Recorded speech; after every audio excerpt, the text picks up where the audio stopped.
I see the act of healing your relationship to movement as a practice of body trust because I think a lot of times people are like, what does a weight inclusive fitness journey look like from what most of us have, which is like a weight centric because it's so focused on weight loss. And I'm like, in the practical, if I had to show it to you on a video, it would look exactly the same.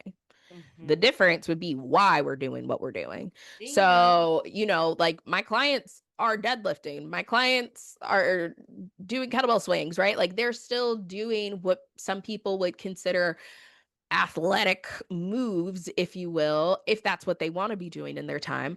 But we're thinking about it from a functional fitness standpoint, right? So we're thinking about deadlifting so you can pick up your dog. That's one of the reasons I initially got into deadlifting. My dog is 85 pounds. I need to be able to pick him up just in Bubby. case. So I really look at these things from more of a functional fitness standpoint. So what are the things that you're currently experiencing in your life that you wish you could be doing with possibly more ease and then setting the program around that. So for my folks who have had kids, thinking about getting up and down from the floor is something they have to do fairly often. So they Yeah. don't have to accidentally throw out their back, trip, fall, whatever is going to happen. And also, if those things happen, it's okay. Right. There's no judgment if you are unable to get off Right. the floor Right. without being able to lift something, and we will find the Exactly. accommodation. Welcome to the Body Grievers Club. Hi, friend. I am your host, Bree Campos from Body Image with Bree. I am a fat positive body image coach, educator, and trained mental health counselor. My goal is to help you stop hating your body and learn how to move through unavoidable body grief. This won't be your average body image advice. No affirmations, no fluff, no filter. I am prepared to say the quiet parts out loud. And no matter how overwhelming or hopeless your body image feels, you belong here. Welcome to the Body Grievers Club. Hi, and welcome back to another episode of the Body Groovers Club. Today, we have a very special guest who we just recognized that this is our first interaction in real time. We've been acquaintances online in the Instagram space for a while. She makes killer content, and I'm going to have her introduce herself. Ashantis, welcome to the podcast. Thank you so much. I'm so excited to be here. Big fan of the pod, so really excited to be a guest now. Oh my goodness. Thank you so much. I told you I stole your bio from Instagram. And so you identify as a fellow clinician. Woohoo. Yes. And you talk all things mental health, fitness, and intersectionality. So tell everybody a little bit about yourself.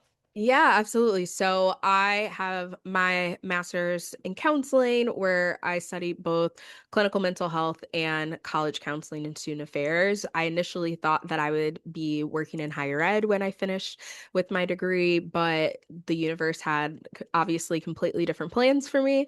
And so, although I still really enjoy working with college age students, and folks in general, I have expanded a lot more than that. So I'm also an ASM-certified personal trainer. I've been teaching group fitness. I started back in 2012, so it's been a minute at this point. Yeah, and had some time off in there too, but yeah, I really enjoy being able to work with folks not only as a therapist, but also as a fitness professional.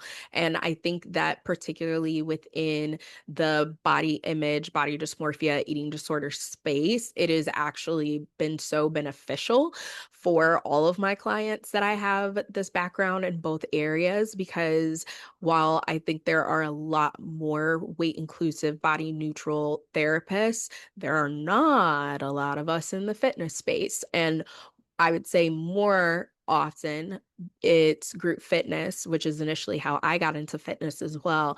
But I realize a lot of folks need that one-on-one support too, which is why when I was finishing my degree, I decided to go ahead and get that certification as well. So in the midst of just starting yoga teacher training too. So gonna be adding another fun little thing because like I of course can't stop getting certifications. That's just kind of like it's like tattoos. Once you get one, you're gonna keep getting them. I feel like it's the same for fitness professionals. Once you get one cert, you just gotta like keep going because you also need CEUs the same way we do as therapists. So it's like, So yeah, funny. I've learned all those modalities. Duh, I had to get my CEUs. Yeah, that is so funny. I feel like I'm gonna want to go on a tangent for that. Before anything else, not relevant to anything, were you an RA in college? So I was not an RA, but I was an orientation leader.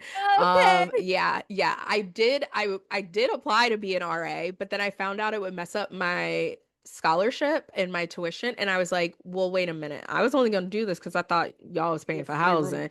Yeah, if y'all not really paying for housing, I'm not gonna be doing this madness.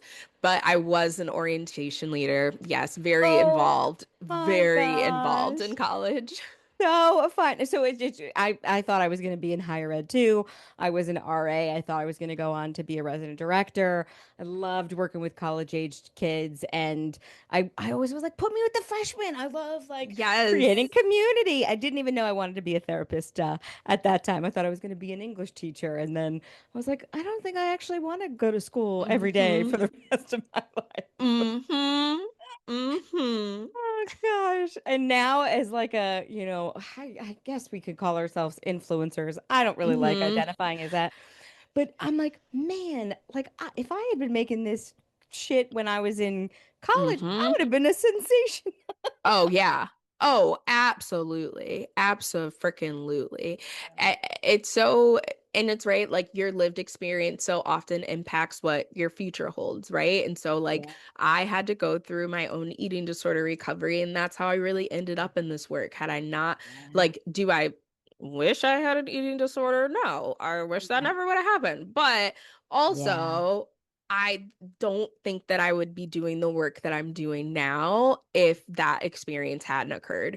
So it's just very interesting how, like, you Yeah. may have a plan for yourself, but you never know what's going to, like, kick you off of that plan. And the fact that that may not have been a good plan. Now, when I think back on it, I'm like, I thought I was going to work in higher ed and be married at 28 and already have two kids at 31. Oh, mm-mm. That delusion. Oh God, delusions of grandeur. Yeah, no. So same thing. I did not realize I had an eating disorder because living in a fat body, it was medically sanctioned that Mm-hmm. because I was existing in the body size that I did, it was, for my health. Mm-hmm. I think there's a lot of discrimination in access to care, not only for folks who exist in larger bodies, but especially if you hold multiple Mm-hmm. intersectional identities. And we Yeah. could absolutely get into that. But so tell us a little bit about your recovery journey. Yeah. My recovery journey, I think, is interesting because I would say, although I was not in a larger body at that time, it was being seen a kind of in the same way of like, oh, you're doing the things for your health. So, Yeah. like, what's wrong with Yeah. doing the disordered exercise, or like what's Mhm. wrong with the diet? And the reality was that it was not about anything outside of a pursuit of thinness and hoping that that thinness increased my desirability, and hoping that that increase in desirability made it easier for me to find a romantic partner, made it easier for me to keep my friends, made it easier for me to find a job, when Yeah. like that is such a crack of shit. And ultimately it was through friends that are, also clinicians, registered dietitians, through my doctor saying, this is a lot. You have lost a lot of weight in a month. You're not supposed to lose that much weight in a month, girl. What's going on?" And Mm. I'm explaining what I'm doing. And she's like, yeah, if you come back with any more weight loss the next time I see you, you gonna have to call that lady.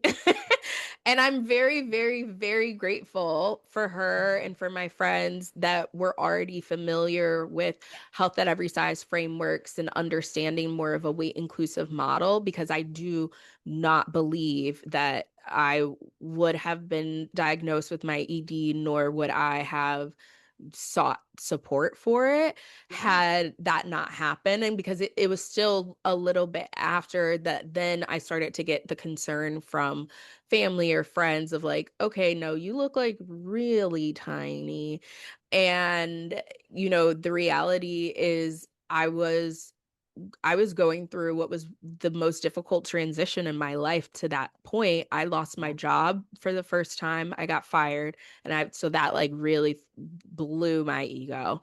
And in the same week, my partner and I broke up and we lived together. And so it was like my entire everything just flipped within a week of each other. And so, of course, I latched on to controlling my body from that point.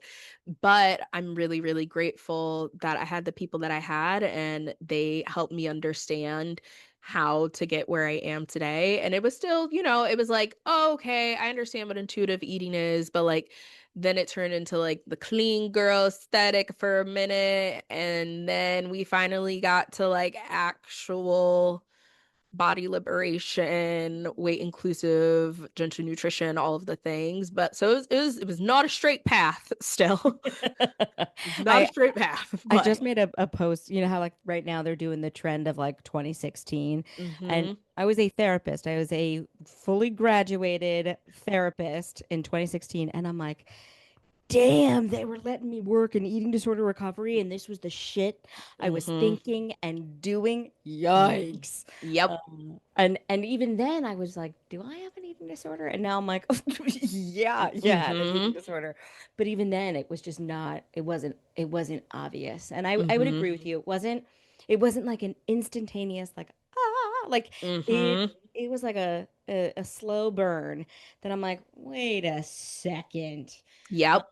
What were some of like the bigger moments for you that made that like make it click? That was like, oh, Yeah. yeah. Yes. I think the first thing, frankly, was just learning like what eating disorders actually were.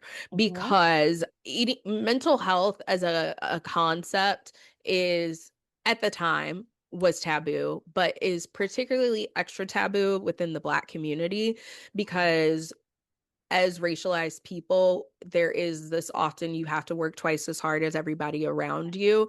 And so then the idea of you being further marginalized and making that journey even more difficult is like, no, you can't be disabled in any way. Like, that's just going to make it super hard. So it's like the awareness of the ableism in the system, but Mhm. putting the right back on the individual versus the systemic issue. Correct.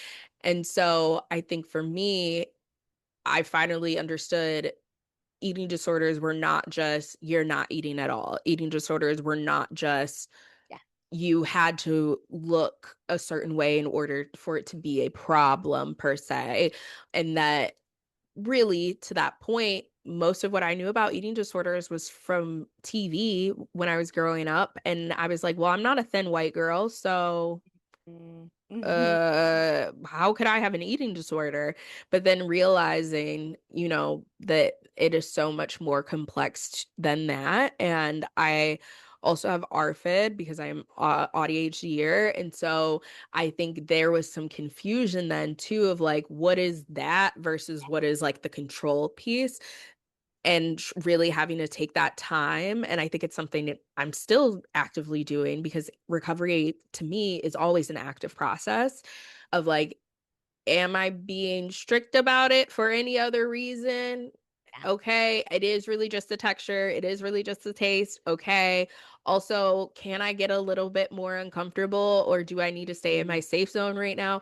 Right? Like, it's so complex to nuance. For folks who don't know, avoidant food intake disorder, but the general consensus is like there are foods that just give you an ick in a way that you cannot even verbalize. And if I have to eat that food, baby, I would rather not eat. Yeah. And Yeah. so, it's very interesting because it's something that more commonly, again, gets diagnosed when folks are younger. But I Yes. wasn't diagnosed with autism, ADHD, any of this stuff until the last 5 years. Yeah. So, but then when we, have to go back and look at childhood in order to, that's part of the clinical diagnosis. I'm like, oh, Yeah, yeah. my God. That makes sense because I It's ate the me. same lunch every day for 3 years straight. And then one day I came home and said, I will never eat bologna again. And I haven't. Yeah, yeah. Oh Mhm. God, that's so. I just made a post the other day, or was it my stories, where I was like, "Oh my God, I think dieting or like meal plans helped my ADHD so much because it Mhm. took any guesswork out of it. It was just like, Yes. this is what you eat or what you don't eat, and this is what you pick from.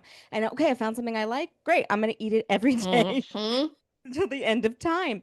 And so, I think the avoidant restrictive food intake disorder we are seeing more commonly now. And something for folks listening is, we're both licensed clinicians. The DSM is fallible in Yeah. so many ways. And Hmm. so it's like, is it ARFID or is it like ADHD, or Right. we might never know, Yep. but I would respond to them the same way, Exactly. right? Exactly. Yep, 100%. I am very, very, very much of the belief that while clinical diagnoses may be necessary in some very specific cases, right? Nobody's going to give me an Adderall prescription without my ADHD diagnosis on the books. Yep. That's just how that works, right? Yeah. But like my ARFID diagnosis on the books doesn't really make a Yes. difference, and it doesn't Yeah. matter if it really is ARFID or in 20 years we call it something different, right? Yeah. It doesn't matter because the Yeah. treatment is going to work the same. So with my own clients, whether I'm talking about training clients or therapy clients, when Yeah. we talk about food, I'm like, I don't need to diagnose you with anything to give you the support you need for these things. Yeah. Yeah. Exactly. Exactly. And I think that, like, you know, for me, even having an ADHD diagnosis Hmm. really helped just sort of make sense of the world. Yes. I was like, oh, Yes. I'm not just disorganized. Like, my Hmm. brain is just chaotic, and it has, Hmm. like, I like to equate it having like 17 different browsers Yes. open in my brain, and I just keep popping open new ones. I also feel like I probably have some autism qualities. Like, I Hmm. oversensory is huge for me. And Hmm. where I used to think that was like a personal failure, it's like, no, no, Yes. this is this is part of your neurospicy brain, and that has Yep. helped in a lot of ways. So much removed, so much shame, so much guilt, especially when I think about the things that like I would get in trouble for as a kid, that I'm like, all of that was just stemming. Mm-hmm. Like Yeah. I'm getting in trouble because I won't stop moving my leg in class. I'm an Mm, excellent student, but like it's distracting to other people. I could not help it truly, right? Or I yeah. remember this brown turtleneck sweater that I had as a kid, and I hated it because the texture, Yeah. I still have nightmares about it. But I remember trying to explain that to my parents and them being like, girl, it's not that deep. It's a sweater. But like it really was that deep. And I Yes. I even told somebody recently, I was like, when I read The Princess and the Pea for the first time as a kid, that hit. Oh It my hit. God. And I was like, I understand. And I remember the adults around me being like, it's really not that serious. It's not that Yeah. serious, Yeah. right? But for that reason, we're talking about the 90s. In the 90s, black kids weren't getting diagnosed with any of this stuff. And if we No. were, it was because it was to be able to take a kid from their parents, or like it was a legal social services situation if we were even getting the diagnosis. Yeah. So it's just so I can't fault my family because they really didn't know what they didn't know. Yeah. And I think it's one of the reasons that I am so vocal about it now, because I'm like, if I had been able to get support, Mm. I, I think that would have really changed the game. And I can see that in my, current clients, the ways in which they have support now that they didn't maybe before we started working Yeah. together. Yeah. I want to get into the ADHD and like the fitness, but before we do that, I know for me, one of the things that, like, transformed my understanding of body image was understanding body positivity as a social justice movement and not Mhm. the like old Navy whitewashed Lane Bryant, like love the Mhm. skin you're in. And even as a therapist in eating disorder recovery, I don't think we ever mentioned the word fat phobia. I have a client Mhm. right now who's in higher level of care and they're spewing the same bullshit that we were saying 10 Mhm. years ago of like body image is the last step to come. We're not focused on that. And I was like, fuck that. I said, how are you supposed to heal your relationship with food if we're not allowed to talk about the discomfort of your Right. body? And so, for folks like who are like, I want to understand how intersectionality works in the context Mhm. of body image and eating disorder recovery, where would you start? What would you tell them? Yeah, I think the first piece is just understanding intersectionality as a whole, right? Which like in the most basic terms means we take into account that every person has layers of identities, if you will. So for me personally, I sit at the intersections of being a Black person, being a queer person, being a woman, being disabled, being in a lower socioeconomic group, but also being somebody that has had the privilege of higher education, Uh, right? That lives in a has only lived in major cities. I live in Chicago and I grew up in Cleveland. And I know some people might be like, Cleveland ain't a major city. Well, it's a major city in the Midwest. Thank you. It's definitely not rural. I'll tell you that. yeah. And so, right? So some of those intersections, some of those identities, if you were to remove my blackness might Mm, change how that interacts with the world. Or correct. if you were to remove the disabled piece, would change, how people perceive me and how I interact with things in the world. So it's just Yeah. really looking at all of those things together, body size. Like there's just so many religion, there's so many different Mhm. intersections that a person can sit at. And so with that, then also having an understanding of like how hierarchy and privilege works. I think Mhm. that you can't if you can't understand those kinds of two basics, then applying it from a theory to actionable things such as eating disorder recovery it's not really going to work. And I think that is part of the reason that we are seeing so many more so I would say creators than clinicians. And more so I would say folks who would be possibly clients over clinicians Yeah. saying, "Oh, I don't believe in body positivity or body liberation or being okay with being fat or whatever it is." And I'm like, "Yeah, you don't because you never actually read the things. You never actually Yeah. understood the concepts that Correct. these things are connected to." So, yeah, it makes sense that your brain, without that education, without that knowledge, could get Yeah. you to point Z, even though the rest of us are like, what?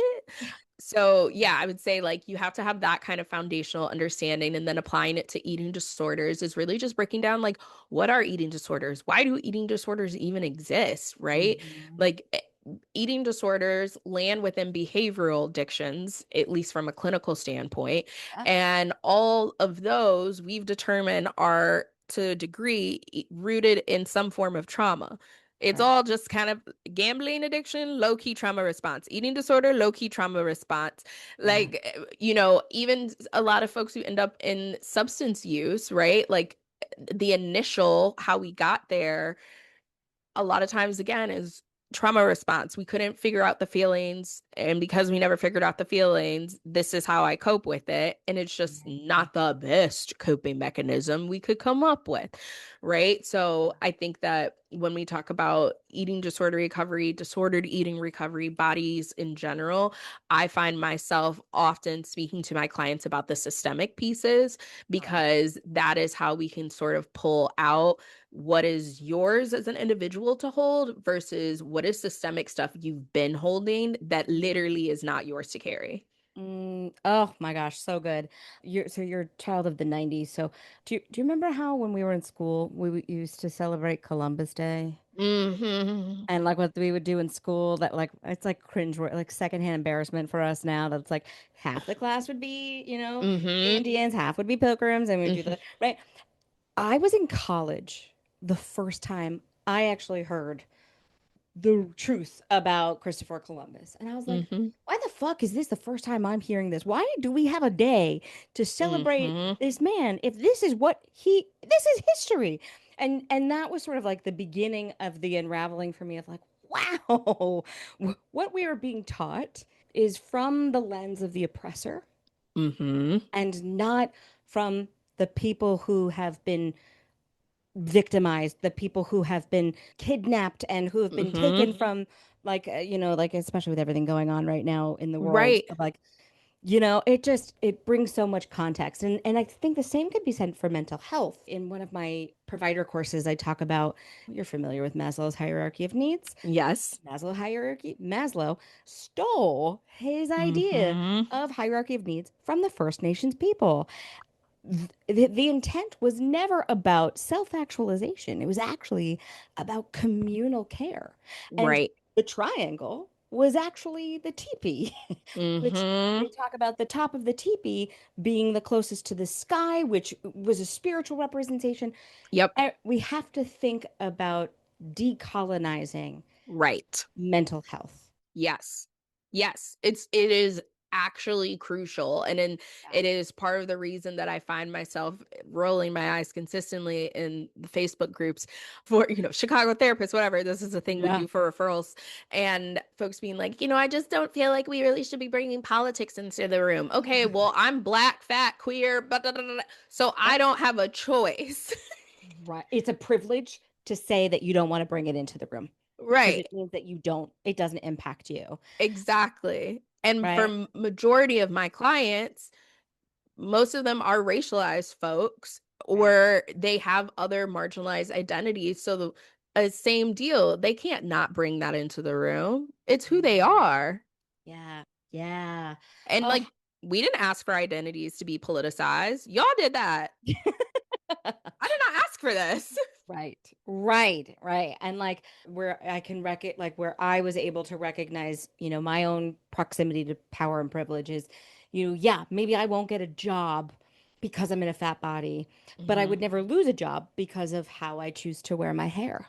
Right. Like I can experience, anti-fatness at the doctor's office, but I'm Mhm. not afraid to go through a routine traffic stop and fear Mhm. for my safety. And that's the part we need to acknowledge of, yeah, I can be oppressed and still have privilege. And Right. then what am I doing to intercede for those who don't have as much privilege? Right, right. Because the reality is when we talk about, what does it even really mean to decolonize, right? You can't get to that point of truly understanding the importance of decolonization without also realizing you're going to have to give up some stuff in order for Mhm. the liberation to really occur, right?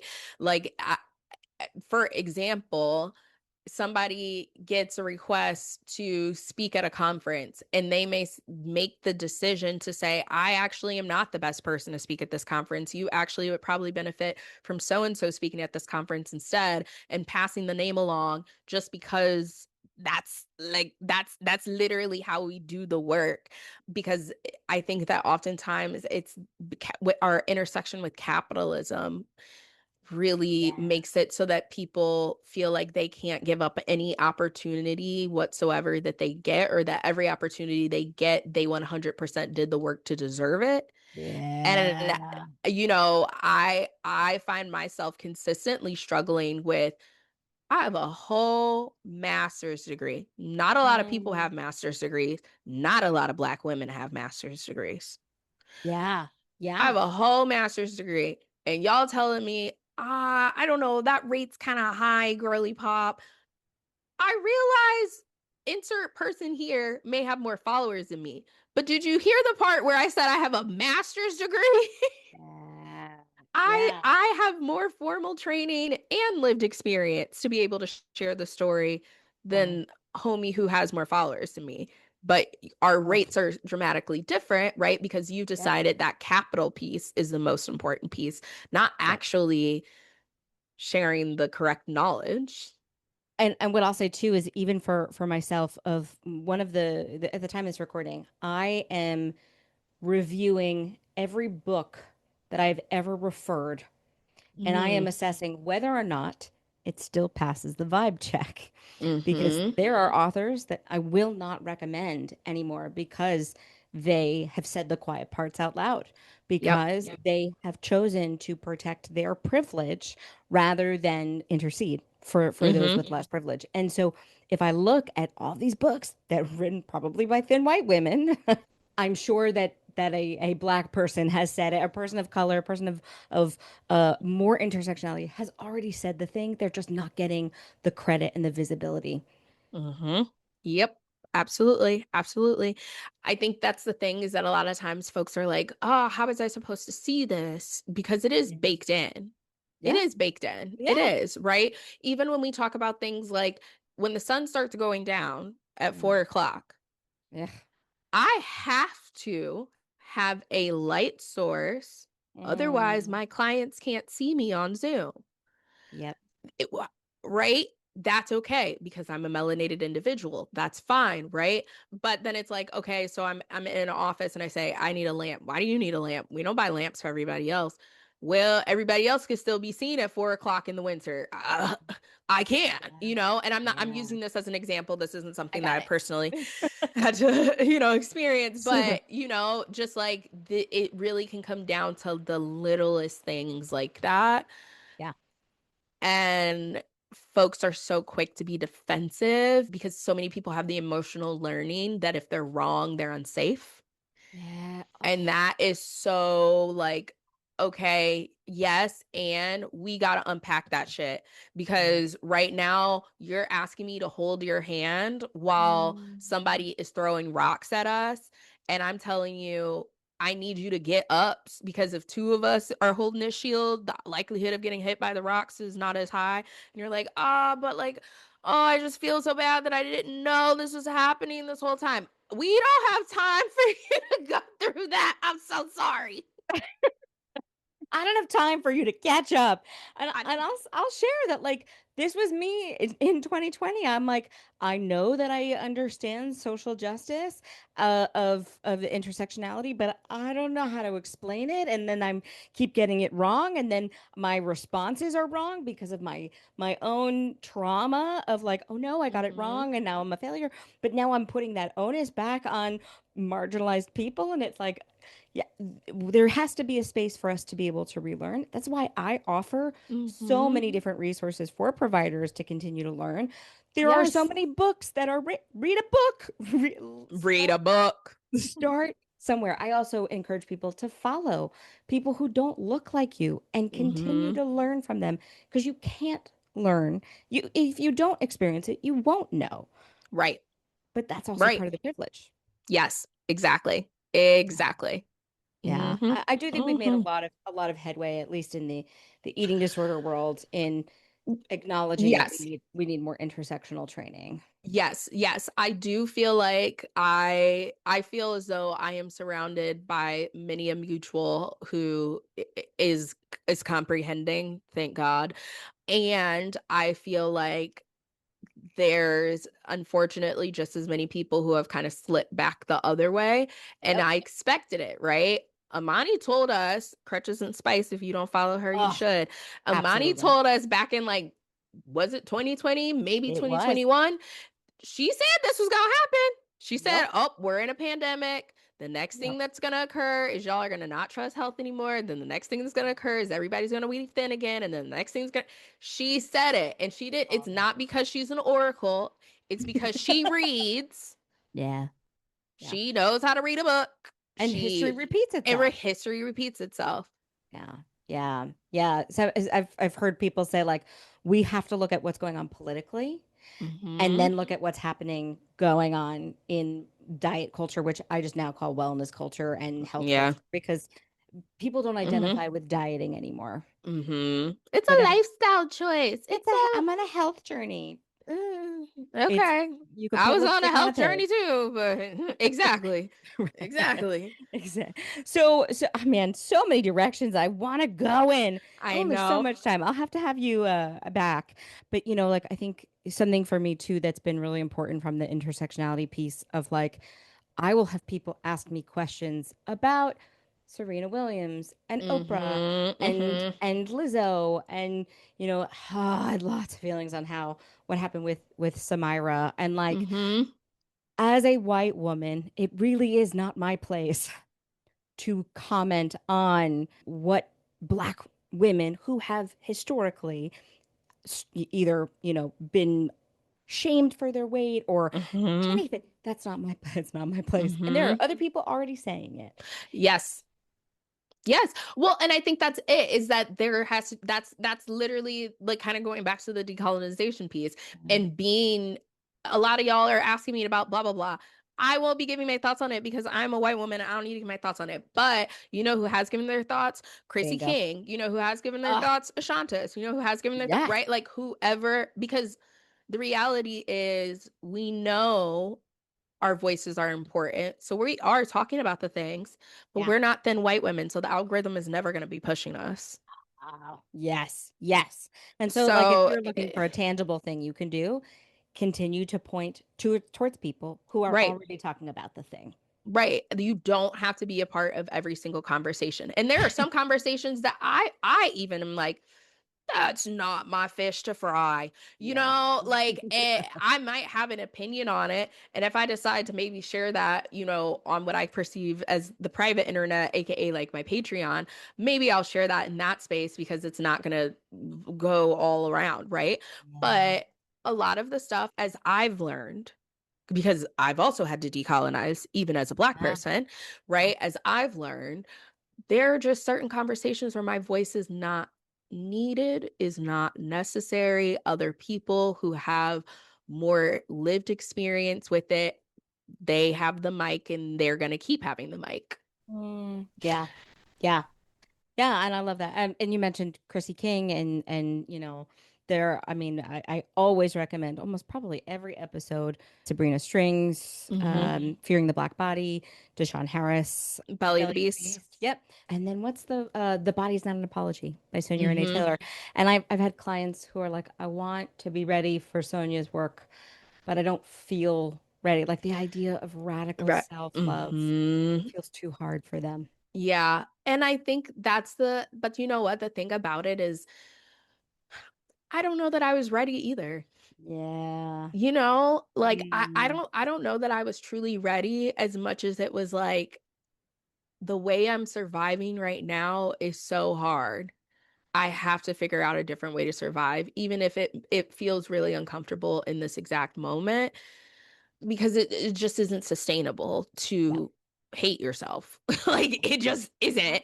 Uh, And so while I do think that there is an air of radical acceptance that I had to come to because I have lived the entirety of my life as a person who clearly clocks when people are treating me differently because I am Yep. Black.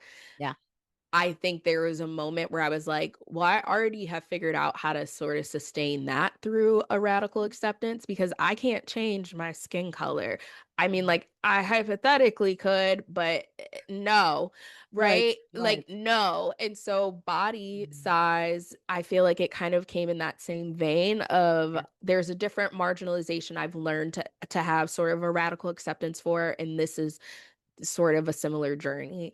Yeah. And, my lived experience, I'm in a small fat body, right? And so, like, Mm. my body still holds a lot of privilege in comparison to other fat folks. Yeah. However, the way we see fat Black women has always been different than the way we see fat Asian women, fat Yep. white women, fat Yep. Latine folks, like, right? So, Yeah. mm.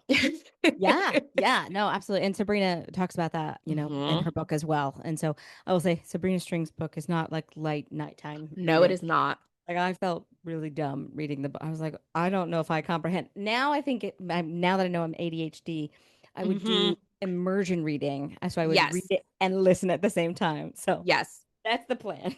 Yes. My only beef with the audiobook Yeah. is a Yeah. white woman reads it. No fucking way. It's like a old British white lady. And I'm like, Oh man, you can't make this um, shit up. Like, no, y'all, I have to assume the conversation happened.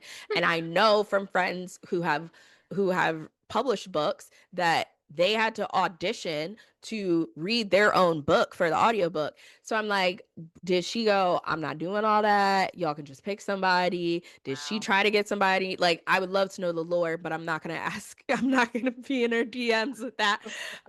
But So I funny. I turned it on when I got it from Libby, and Yeah. I was like, "Is this a white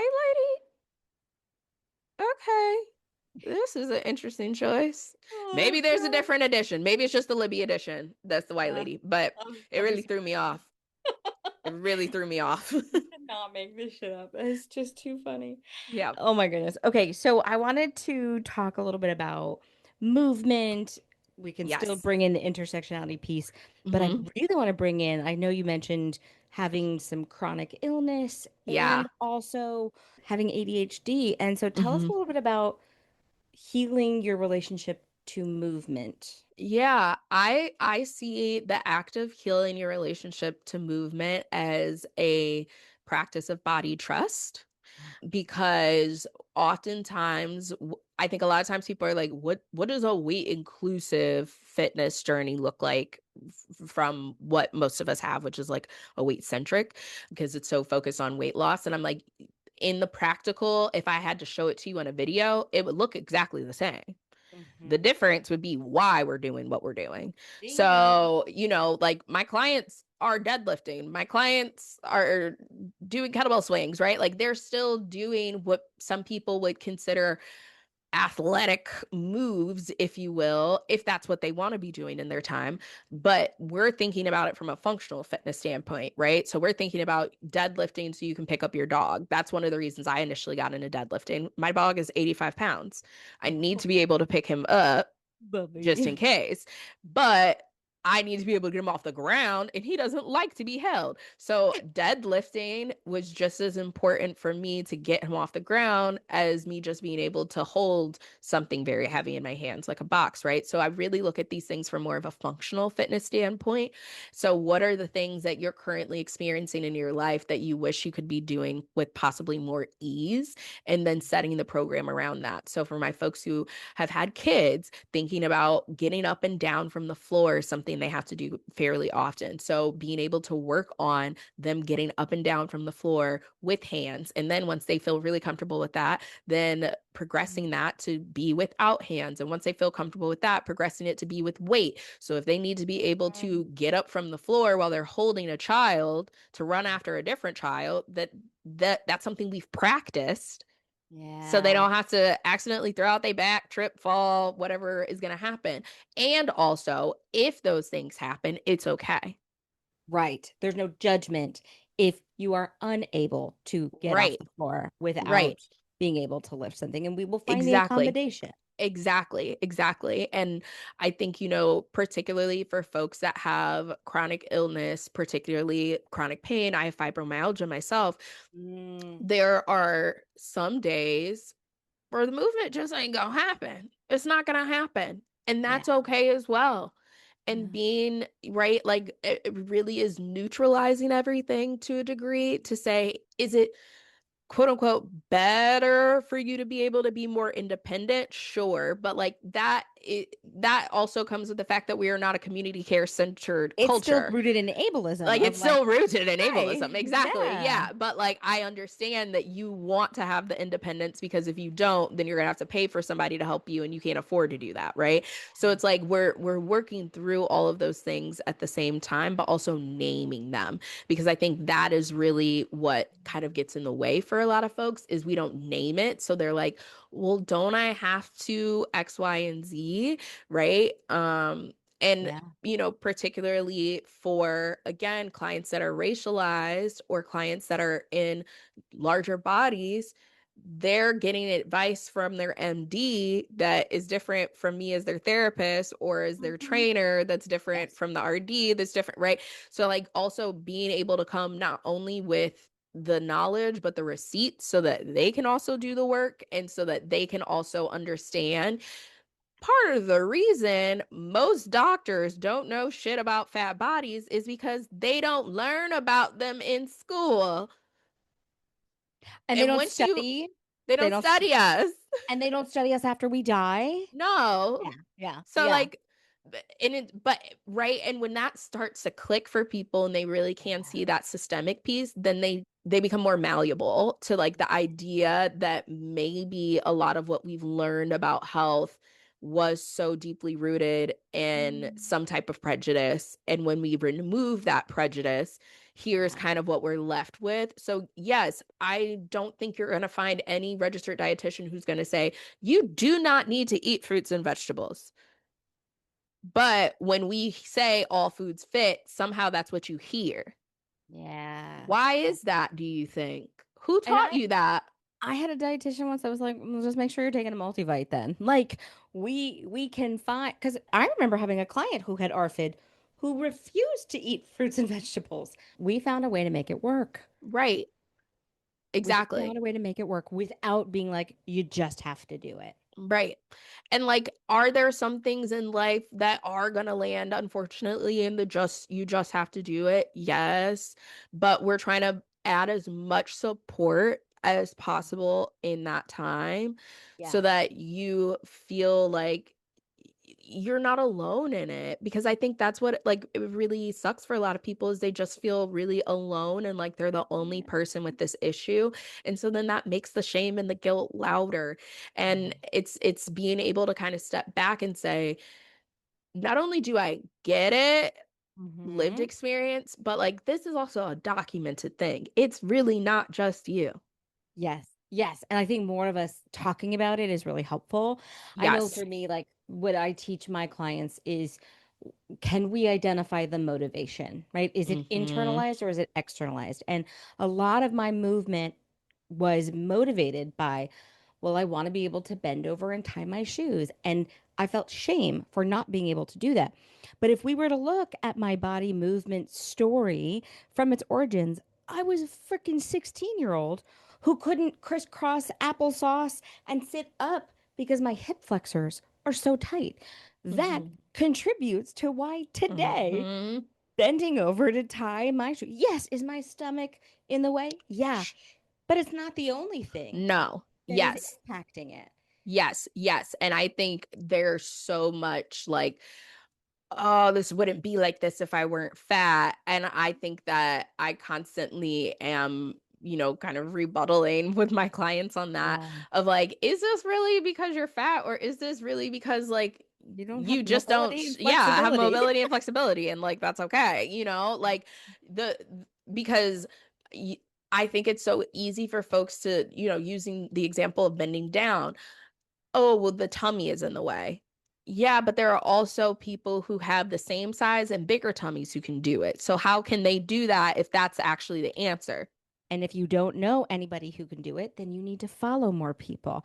I Right. love following Meg Boggs, the Mm-hmm. Myrnovator. There are some really incredible fat athletes who are doing shit that I'm like, I don't even think in my smallest I could have done that. Mm-hmm. Which Exactly. should show you it's not your body will impact it, but it is not everything. No. We like to scapegoat the body as the problem. Yes, exactly. Exactly. And the reality is, and I just said this in a post, our body was never the problem, but they had to make it the problem so that they could sell us solutions, right? All of this comes back to the same shit. It's always going to come back to racism or Yep. capitalism or Yep. fat phobia, or right, like one of those things. It's always going to come back to a systemic thing.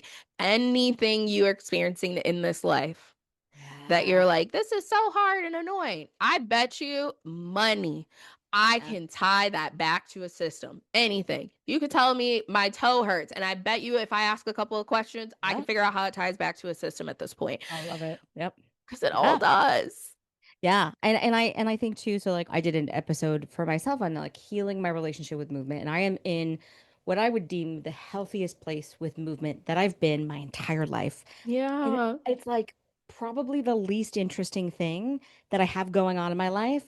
It's like, who the fuck cares? But people do. They're like, wait, Mm-hmm. but that's where I want to be. And I'm like, do you know what really fun and amazing things are going on in my life? Me going to Pilates is not the coolest thing. Yep. And I will tell you, I didn't just get here, that Right. I had to give myself radical, unconditional permission to not move my body, even if it was the wrong Mm-hmm. choice. I had to have sexy, unconditional permission of like, you don't want to move your body? Fine, don't. Then Mm-hmm. we're not going to. Yep. Then I had to heal my relationship to rest. That Mm-hmm. as a mental health counselor who was seeing upwards of 25 people a week, I was like, why don't I have time to go and work out? And it's like, because I get to the end of my week and I'm collapsed. Drained. Yeah. I'm so tired. And so there were so many things that had to shift for me Mm-hmm. to be able to get to a place where I was like, I think I'm desiring movement and I Mm-hmm. want the freedom to choose. And then I realized actually ADHD, too much freedom, and then I don't choose. Mm-hmm. It And is so a balance. It's a very tricky little tippy balance. And like I didn't move for the entire month of November. I had some like health issues going on, but I wasn't afraid that I was never going to move again Right. because I trust my body and I trust myself. Mm-hmm. And really, my motivation, like when I was like, okay, I'm going to do this thing, was because I wanted to sleep better. That was my first Yeah. motivation. Was like, Mm-hmm. oh, my circadian rhythms are off all because of ADHD and I work online. I'm like, I need to fall asleep and I'm not tired at the end Mm-hmm. of the night. My motivation was not external. Right. Right. And I think that to tie it back to like the chronic pain piece too, it's often folks will get the advice to strength train in order to Yeah. support that. Yeah. And what's so interesting is that a lot of times people go, well, I can't do that. So, it becomes kind of chicken and egg. And for myself, part of the reason I ended up getting diagnosed with fibromyalgia is because I realized something was really wrong when I was having trouble walking upstairs. And this was, post ED recovery. So I was still thin.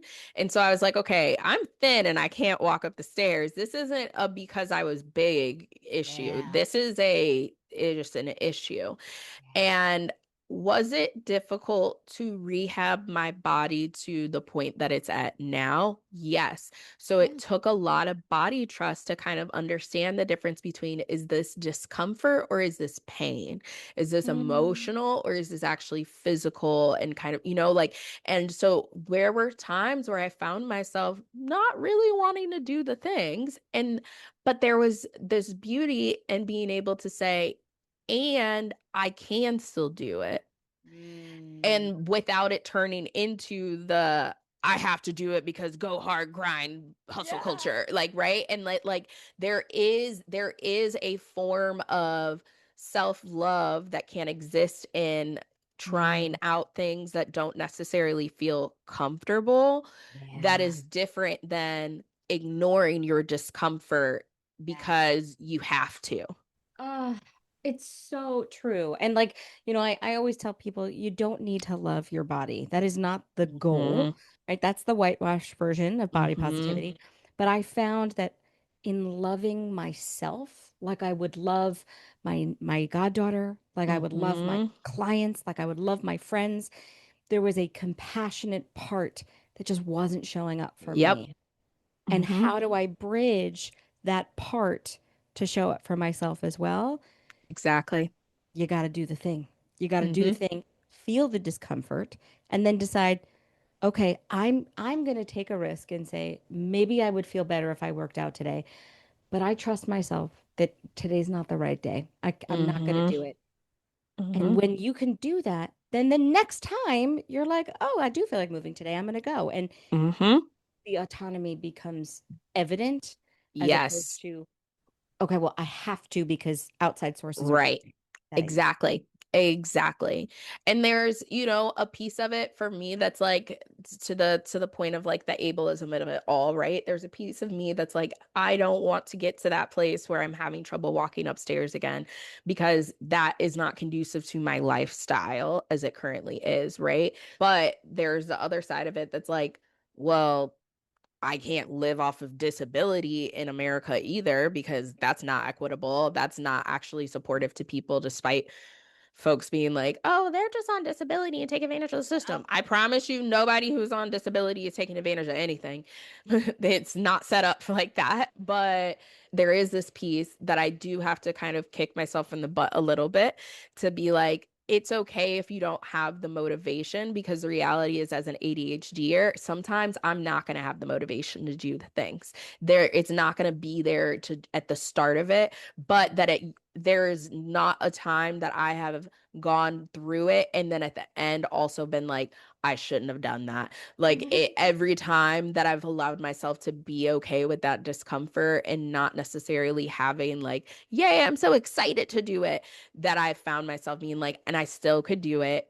And I did enjoy it to a degree once it was done. And it's okay that I wasn't 100% all in to begin with it.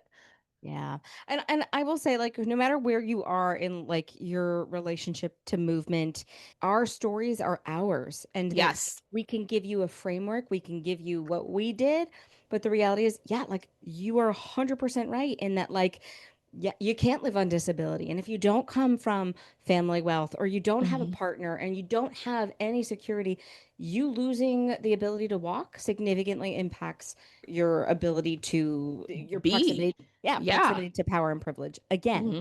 And I know for me that even the, like, I know I'm going to feel better after is was not Hmm. enough motivation for me to do it. Hmm. But it stopped being about, I need to fix this whole problem of Yep. movement, and I need to fix my daily desire for Yes. movement. I Yes. became a single, like it's kind of how I do laundry. I used Yeah. I used to hate doing laundry because I'm like, oh my God, there's so many steps and it's never done if I'm wearing clothes. And now if I move one thing in my laundry system, I did laundry today. If I move the wash to the dryer, I did laundry. It cannot Hmm. be I started, washed, fold, put away, because then I will always fail. Yep. So I Exactly. had to make the system work for me to make it. Yes. Yes. Yes. Yes. Yes. Yes. Yes. I could keep talking to you forever. You are so full of wisdom. You have so much knowledge. If there's one thing you could leave people with today, Hmm. what would that be? Ooh. If there's one thing I could leave people with today, the knowledge you seek is in a book. Oh, that's good. Wow. I the Reading Rainbow Ben told us, y'all. Take a look. It's in a book. And I promise you it is. Just far too many Rainbow. people are in there like, I'm not reading era. And I'm like, we have to read. They're burning all the books. Yeah, like, and They're I banning them. reading the reading for me doesn't mean it has to be a physical thing. It could be a physical, it could be a digital, it could be an audio. Yeah. That part don't matter, but it needs to Yeah. be from a book. Not a TikToker Right. or social media. Even though we are social media people, Yeah, I can I'm back it s- up with I'm facts. s- I got it from a book. And we have a whole ass degree Yeah. to support, and we had to read books And we had to read books to to get get that there. degree. Yeah. Yeah. If you have any book recommendations other than the ones we've mentioned, definitely let me know. You can send them over later and we'll include Yeah. those in there. W- you are amazing. I think both, body griever and provider would benefit from working with you. How can folks work with you? How do they get to Yeah. work with you? Hit me up in the email. For folks that are non-clinicians or non-providers, you can check out all of my services on my website. It says work with me, and you click how you want to work with me, and you'll see all the info. I'm currently accepting therapy clients, and that's specifically within the state of Illinois, mental health coaching or executive functioning coaching clients. So that can happen globally, as well as personal training clients that can happen globally as well. But I do see folks at an in-person studio in Chicago's Uptown neighborhood. If any folks are local to Chicago and would like to be able to work on fitness in person. Otherwise, you can catch me teaching some group fitness virtually with Lauren Lavelle on Level Oh, Up.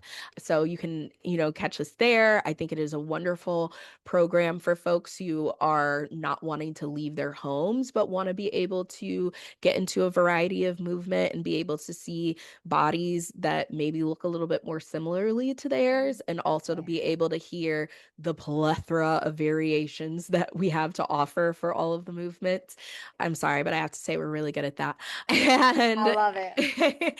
and you can also catch me with Eleni Agresta Levine through Body Kind Nutrition, our Patreon community where we talk all things mental health, nutrition, and movement from this weight neutral, weight inclusive lens. So I'm in a lot of places on the internet, but as far as I'm aware, the only person named Ashantis Jones in the world. So if you find my website and you slide into my email or you slide in my DMs, we'll be chatting about whatever you want to work on together. Corporate fitness, trainings, workshops, I do it all. I love it. I love it. And we will link all of that in the show notes. Thank you so much for Yes. taking the time to be here today. I really appreciate Thank you for having me. I really appreciate it. it. Hey, friend. Thank you so much for listening to this episode of the Body Grievers Club.